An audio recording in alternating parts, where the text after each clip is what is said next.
스위스의 저명한 사상가이면서 법률가였던 칼 힐티라고 하는 사람이 자신의 삶이 신앙과 일치되기 위해서 아주 끊임없이 노력하며 살았던 사람으로 알려져 있습니다. 이분이 지은 책 중에 잠 못 이루는 밤을 위하여라고 하는 책이 있습니다.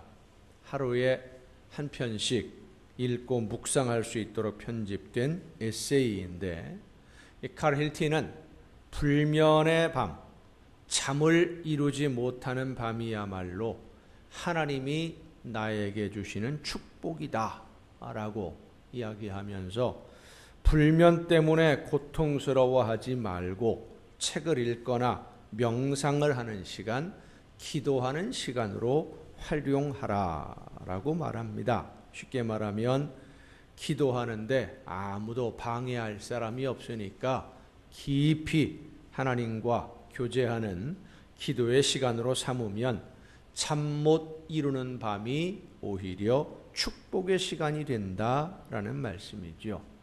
모두가 잠든 조용한 시간, 자신의 내면을 들여다보고 성찰하고 내 삶을 돌아보는 그런 시간으로 사용할 때 우리는 하나님께 한 걸음 더 가까이 다가갈 수 있고, 신앙과 삶이 일치가 되는, 신앙 따로 생활 따로 이런 생활이 아니라 신앙과 생활이 하나가 되는 길을 찾을 수 있다라고 말하면서 이 잠 못 이루는 밤을 위하여라는 책의 서문에 이렇게 기록하고 있습니다. 그러므로 잠 못 이루는 밤을 언제나 하나님의 선물로 여기는 것이 좋다. 그것을 잘 이용해야지 이유도 없이 공격해서는 안 된다. 바꿔 말하자면 불면에 무언가 목적이 있지 않은지 자신에게 묻고, 그러한 시간에 보통 때보다 더 잘 들리는 조용한 목소리에 귀를 기울이고 갖가지 사념을 멀리하는 것이 어떻든 상책일 것이다. 어려운 일을 당했을 때 우선 감사할 만한 것을 찾아 정직하게 감사하라. 그러면 마음이 한층 편안해지고 다른 일도 훨씬 견디기 쉬워진다. 이것을 끊임없이 연습하면 차차 좋은 습관이 되어 생활이 아주 편안해진다. 칼 힐티는 잠 못 이루는 밤에 읽을 수 있는 아주 짧은 글을 썼는데, 하루에 한 편씩 읽고 묵상할 수 있도록 365개의 글을 묶어서 1편, 2편, 두 권의 책을 냈는데, 그 책 제목이 잠 못 이루는 밤을 위하여. 오늘날 많은 분들이 밤에 잠을 잘 못 잡니다. 여러 가지 이유가 있습니다. 신체적으로 어려움이 있어서, 불면증은 일종의 질병이죠.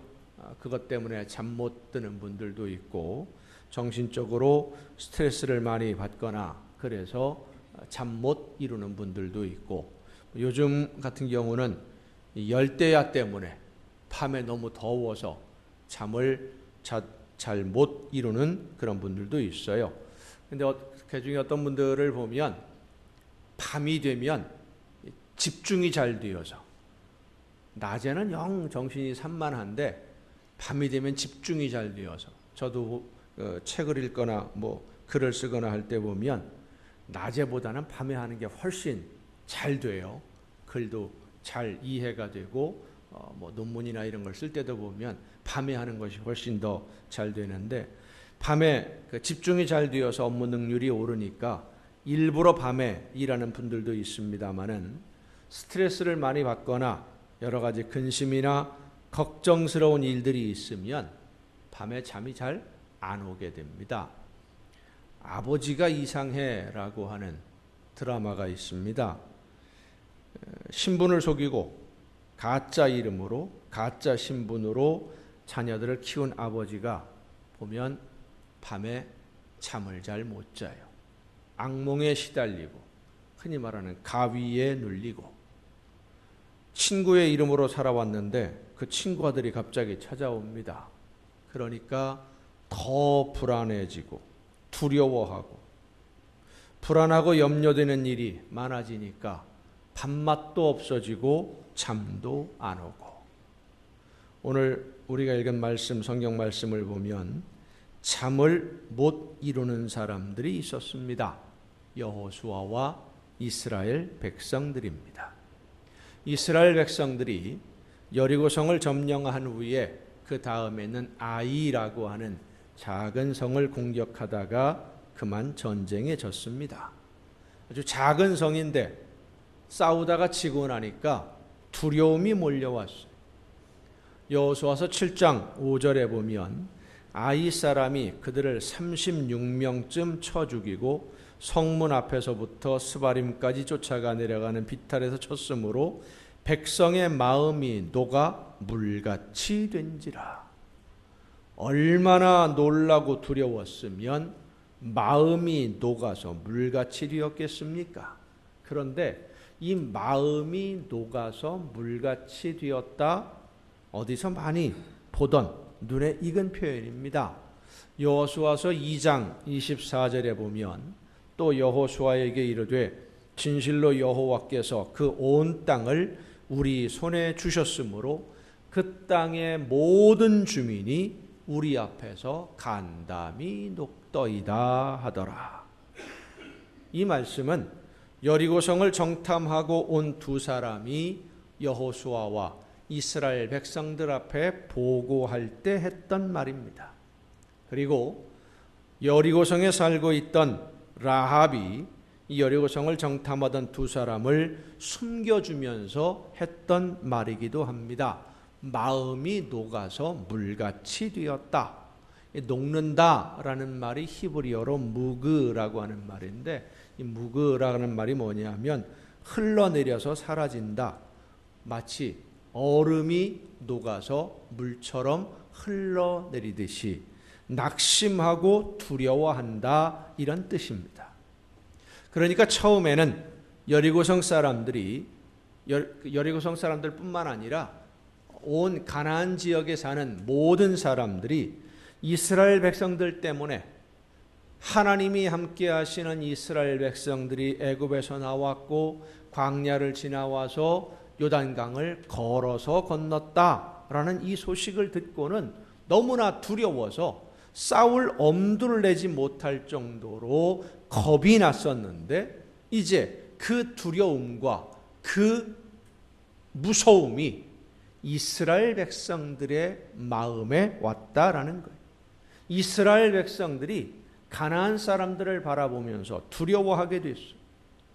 옛날 우리 선조들은 오금이 저린다라는 말을 했습니다. 겁이 나고 두려운 마음에 정신을 차리지 못하고 도망을 가야 되는데 도망가지도 못할 정도로 딱 얼어붙어버리는, 오금이 저리는 거지요. 가나안 사람들이 처음에는 오금이 저려서 꼼짝하지 못할 정도로 이스라엘 백성들을 두려워했었는데, 아이성과의 싸움에서 지고 난 다음에 이제는 이스라엘 백성들이 오금이 저리게 된 겁니다. 이 싸움에서 왜 졌는지 이유를 모르니 더 두려웠습니다. 이러다가 가나안 땅을 정복하기는커녕 다 노예로 끌려가고 마는 것 아닌가. 애굽에서 노예로 살다가 하나님의 은혜로 해방이 되었는데 40년 동안 광야에서 그 죽을 고생을 하고 이제 여기까지 왔는데 이제 또 노예가 된다. 여호수아는 기억을 하고 있습니다. 가데스 바네아라고 하는 광야에서 처음 가나안 땅을 정탐하고 돌아왔을 때 12명의 정탐꾼 중에 10명이 한 말이 있어요. 우리 처자가 사로잡히리니 애굽으로 돌아가는 것이 낫지 아니하리야. 여호수아와 갈렙 이 두 사람만 빼놓고 나머지 10사람의 정탐꾼들이 가나안 땅 거기 너무나 강한 군대가 있어서 우리는 도저히 그들과 싸울 상대가 안 돼. 괜히 우리가 들어가서 전쟁을 일으키고 그 땅을 빼앗겠다고 했다가는 전쟁에 다 지고 우리 어른들은 다 죽을 것이고 처자들은, 여자들과 어린 아이들은 다 사로잡혀서 노예가 될 거다. 이러느니 차라리 애굽으로 돌아가는 것이 훨씬 더 낫겠다. 이런 보고를 했거든요. 40년 전에 이스라엘 백성들이 두려워했던 그 일이 아이성과 이 전쟁을 하고 나서 보니까 이게 진짜로구나. 이 10사람의 말이 맞았던 거야. 이제 우리는 죽거나 노예로 끌려가게 되고 처자들도 사로잡혀서 노예가 될 것이 분명하고, 자, 그 장면을 상상을 하니 얼마나 두려웠겠습니까? 그래서 여호수아서 7장 6절에 보면 여호수아가 옷을 찢고 이스라엘 장로들과 함께 여호와의 궤 앞에서 땅에 엎드려 머리에 티끌을 뒤집어 쓰고 저물도록 있었다라고 기록합니다. 너무 두려워서, 겁이 나서 무엇을 해야 될지, 어떻게 해야 될지 그저 불안하기만 하고 답답하기만 하고, 한마디로 말하면 미치겠는 거예요. 대책이 없으니까. 그렇게 두려움에 떨던 여호수아가 오늘 우리가 읽은 본문 말씀 8장 9절에 보면 그 밤에 백성 가운데에서 잤더라 그랬어요. 잠을 자요.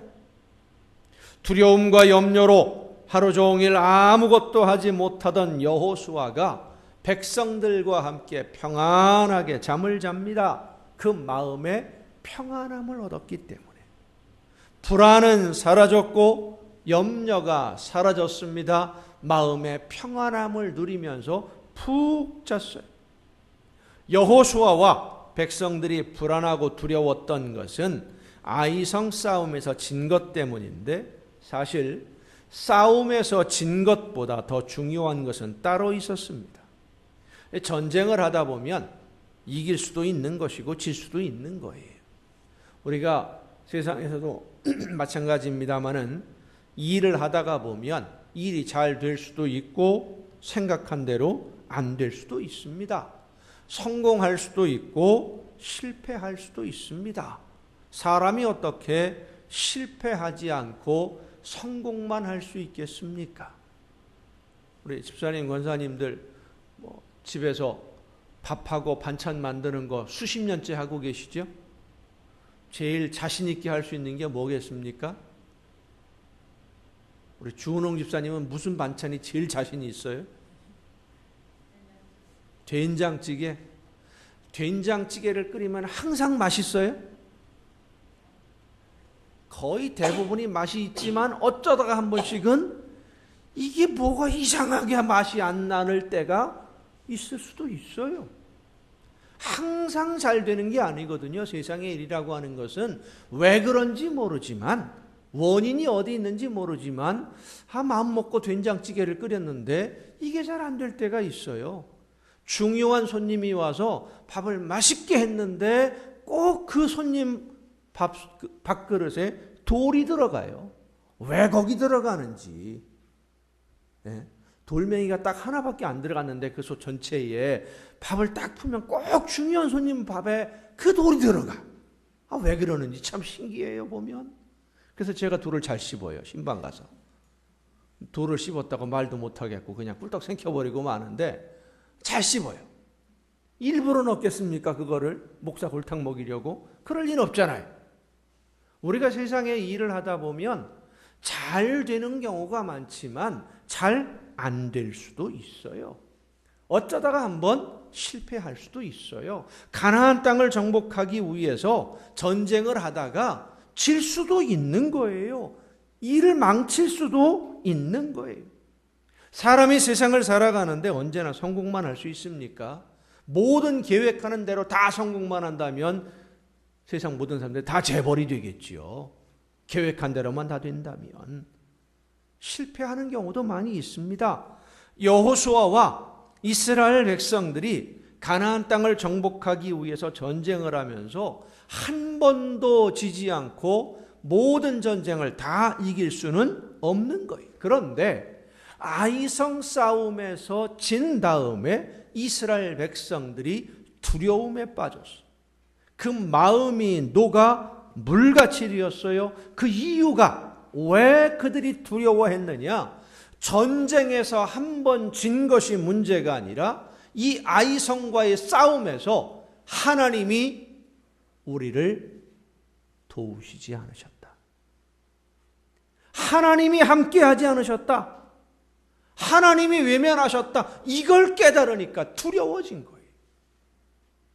이스라엘 백성들은 애굽에서 나올 때, 홍해를 건널 때, 광야 40년 동안 생활하면서 또 요단강을 건너고 여리고성을 정복하면서 온 우주 만물의 주인이신 하나님, 모든 것을 주관하시는 하나님이 항상 함께 하신다고 하는, 우리와 함께하고 우리의 편들어 주시고 우리와 함께 싸워 주신다고 하는 그 증거를 가지고 살아왔는데, 아이성과 싸우면서 이게 뭔가 이상한 거예요. 뭐가 잘못된 거예요. 왜 하나님이 우리를 돕지 않으셨을까? 왜 하나님이 우리를 외면하신 것일까? 하나님이 이제 우리를 영원히 버리시는 것인가? 그렇다면 두려운 거예요. 아이성 싸움에서 진 것이 문제가 아니라 하나님이 함께 하시지 않는 것을 깨닫고는 두려움 속에 빠졌어요. 가나안에 있는 나라들이 매우 강한 군대를 가지고 있었습니다. 그럼에도 이스라엘 백성들이 두려워하지 않았던 것은 하나님이 애굽에 재앙을 내리시고 홍해를 갈라 걸어서 건너게 하신 그 하나님이, 요단강을 건너게 하신 그 하나님이 지금 나와 함께 하신다는 이 믿음 때문에 두려움이 없었던 것인데, 하나님이 함께 하시지 않으면 이제 꼼짝없이 다 죽게 생긴 겁니다. 사랑하는 성도 여러분, 하나님이 함께 하시면 두려울 것이 없지만 나 혼자 하려면 두려울 수밖에 없습니다. 가끔 이 정도는 나 혼자서라도 충분히 해낼 수 있다 큰 소리 치는 사람이 있는데, 그렇게 큰 소리 치는 사람은 둘 중에 하나입니다. 따라합시다. 교만하거나 바보이거나. 둘 중에 하나예요. 교만하거나 바보이거나. 이 정도는 나 혼자 할 수 있는 것이 없다는 것을 아는 사람이 지혜로운 사람이고요. 내 힘으로 할 수 없는 것이 없기에 하나님을 의지하고 하나님의 도우심을 간구하는 사람이 가장 강한 사람입니다. 여호수아는 하나님이 함께 하실 때는 두려움이 없었는데, 하나님이 함께 하시지 않는다, 이걸 알게 되니까 두려웠어요. 왜 하나님이 우리를 외면하셨을까? 왜 하나님이 이 아이성 싸움에 함께 하지 않으셨을까? 이유를 모르니까 불안하고 두렵고, 그래서 잠도 못 자고 먹지도 못하고. 그런데 여호수아는 다른 사람들과 다른 것이 한 가지가 있었습니다. 잠이 안 올 정도면, 그렇게 불안하면 아무것도 하지 못하고 끙끙 앓고 있어야 되는 게 정상인데, 여호수아는 하나님 앞에 엎드려 기도했습니다. 불안해서, 두려워서, 염려가 되고 걱정이 되어서 잠이 안 오니까 기도했어요. 그리고 깊은 기도 중에 하나님의 뜻을 깨달아 알게 됩니다. 죄를 범하면 하나님이 함께 하시지 않는구나. 우리가 하나님의 말씀 중에 불순종한 것이 무엇일까?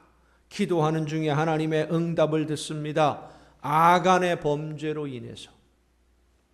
이 아간의 범죄 문제를 해결하고 나니까 하나님이 함께 하시는 것을 다시 느끼게 되었어요. 그러니까 하나님이 함께 하심을 깨닫고 느끼게 되니까 편안하게 잠을 잘 수 있었던 것입니다. 성도 여러분, 하나님의 임재하심을 온몸으로 느끼는 여러분 모두가 될 수 있기를 예수님의 이름으로 축원합니다. 마치 가전제품에 전기가 들어오는 것과 안 들어오는 것이 딱 보면 차이가 나는 것처럼, 하나님이 지금 나와 함께 하시는 것과 나와 함께 하시지 않는다는 것을 우리가 깨달아 알아야 돼요. 몸으로 느껴야 돼요. 이걸 모르니까 하나님이 나와 함께 하시는지 안 하시는지 이걸 모르니까 늘 불안할 수밖에 없고 내일을 염려할 수밖에 없고 눈앞에 다가오는 일들 때문에 걱정할 수밖에 없고 두려워할 수밖에 없어요. 얼마 전에 지방에 다녀오는 길에 고속도로를 쭉 달려오고 있었는데 고속도로에 차가 별로 없으면 얼마쯤 달리는지 보통 우리가 짐작을 하잖아요. 지금 제가 끌고 다니는 그 차인데 이 차 덩치가 커가지고요. 한번 또 가속도가 붙으면 잘 달려요. 쭉 달려오는데 갑자기 페달의 힘이 푹 빠지는데 꼭 무슨 기분이냐면요. 풍선에 바람이 푹 빠지는 것처럼 페달이 푹 들어가 버려요. 달리는 중인데 핸들이 갑자기 뻑뻑해지고요. 잘 안 돌아가요. 이게 왜 이렇지? 브레이크를 슬쩍 밟아보니까 브레이크도 딱딱해요. 속도가 툭툭 떨어져요. 이거 큰일 나겠다 싶어서 오른쪽을 보니까 다행히 차가 없어서 갓길로 핸들을 돌려서 차를 대고 쭉 대면서 브레이크를 잡고 보니까 차가 시동이 꺼져 있어요. 연료가 떨어진 거예요. 고속도로 달리다가 차 연료 완전히 떨어졌어요. 차 연료가 다 되어가나 내가 깜빡 잊어버리고 고속도로를 타고 열심히 다른 생각만 하느라고 달려오다가 주유소에 휴게소에 들어가서 기름을 넣어야 되는 걸 깜빡을 한 거예요. 시동이 툭 꺼졌어. 차는 똑같은 속도로 굴러가는데요. 핸들을 잡은 느낌이 다르고요. 페달을 밟는 느낌이 달라요. 뭐가 달라졌는지 모르지만 달라요. 느낌이 달라요.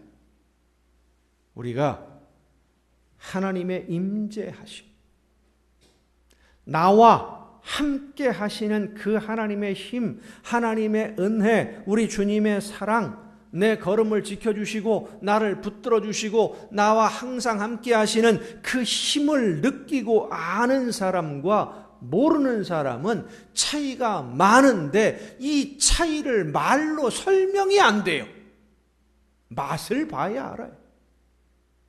내가 직접 느껴봐야 아는 거지 이게 뭐라고 분명히 차이가 있는데 무슨 TV 선전에 보니까 그게 있더라고요. 이게 뭐가 있긴 있는데 설명이 안 돼. 하나님이 나와 함께 하시는 그 느낌, 그 마음, 그 담대함.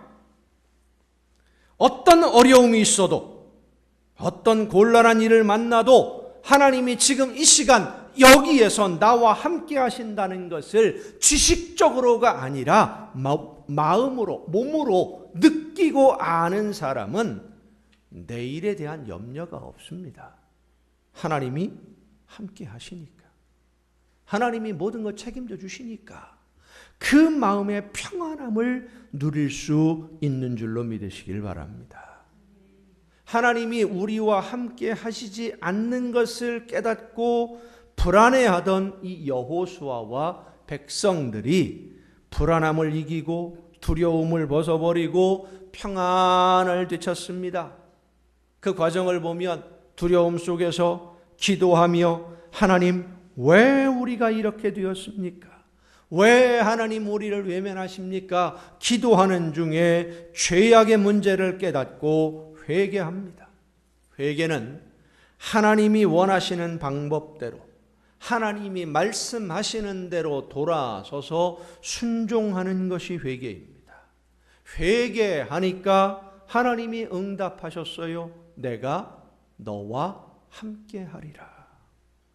시편 51편은 하나님의 도우심이 아니면 두려움과 불안으로 염려로 가득해서 아무것도 할 수 없는 우리의 모습을 이렇게 고백합니다. 주의 얼굴을 내 죄에서 돌이키시고 내 모든 죄악을 지워 주소서. 하나님이여 내 속에 정한 마음을 창조하시고 내 안에 정직한 영을 새롭게 하소서. 나를 주 앞에서 쫓아내지 마시며 주의 성령을 내게서 거두지 마소서. 주의 구원의 즐거움을 내게 회복시켜 주시고 자원하는 심령을 주사 나를 붙드소서. 할렐루야. 나를 외면하지 마옵소서. 어린아이가 어머니의 품 안에 있으면 평안하듯이 우리는 주님의 품 안에 있으면 평안합니다. 하나님은 우리 모두를 품으시고 우리의 걸음을 인도해 주시는 우리의 아버지이심을 믿으시길 바랍니다. 우리가 하나님의 말씀을 듣고 그 말씀을 따라 순종하기 위해서 오늘 최선을 다할 때 하나님은 우리와 함께 하시며 우리의 걸음을 지켜주시고 맑은 시냇물 푸른 초장으로 인도해 주시는 줄로 믿습니다. 여러분, 여러분에게 오늘 평안이 없습니까? 기쁨이 없습니까? 돌아서서 내가 하나님의 말씀의 길에 바르게 서 있는가 볼 수 있도록 성령이시여 나를 도와주옵소서 기도하는 여러분이 되시기를 바랍니다. 다른 사람이 잘하고 있는지, 다른 사람은 잘 가고 있는지, 다른 사람은 평안한지 그거 바라보지 마시고 나 자신을 먼저 바라봐야 돼요. 내 마음을. 다른 사람의 문제를 발견하기 전에 내 문제를 먼저 발견하는 사람이 가장 지혜로운 사람입니다. 성령의 도우심으로 영의 눈을 떠서 하나님 앞에 서 있는 내 모습을 바라보며 무엇이 부족한지, 하나님이 나에게 원하시는 일이 무엇인지를 깨달아 알아서 믿음으로 순종함으로써 나와 함께 하시는 하나님의 도우시는 손길을 늘 느끼며 그 품 안에 평안함과 기쁨으로 충만한 여러분의 삶이 될 수 있기를 예수님의 이름으로 축원합니다.